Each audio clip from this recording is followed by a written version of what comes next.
ধরে নাও 6 মাস পর তোমার পরীক্ষা, কিন্তু তুমি এখন থেকে পড়বে না, এখন থেকে নিজেকে তৈরি করবে না। পরীক্ষার দিন কিংবা ফলাফলের দিন তুমি সারা রাত জেগে কাটাবে। কারণ হলো মানুষের এখনকারের সুখ ভবিষ্যতের দুঃখকে দেখতে দেয় না। তুমি সব কিছু জানবে, সমাজ তোমাকে বলবে, তুমি উদাহরণও দেখবে এ পড়েনি এরকম পরিণতি হয়েছে। তারপরেও তুমি সুখকে আঁকড়ে ধরে থাকবে। আর এরকমটাই আমাদের জীবনের সাথে হয়। লাস্টে হালাত খারাপ হয়ে যায়। না কোনো চাকরি থাকে তোমার কাছে, না কোনো কাজ থাকে তোমার কাছে, না কোনো কিছু থাকে। তারপর তোমার বিয়ে হয়ে যায়। তুমি ভোর 4টের সময়তেও উঠবে, নিজের দিমাগকেও চালাবে যে কী করবো, কোথা থেকে টাকা আসবে।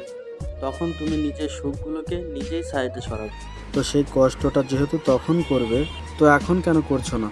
তার উত্তর হলো, ওই যে এখনকারের সুখ ভবিষ্যতের দুঃখকে দেখতে দেয় না। নিজেকে এখন থেকে পরিবর্তন করো, নাহলে ভবিষ্যতে অনেক আফসোস করতে হবে।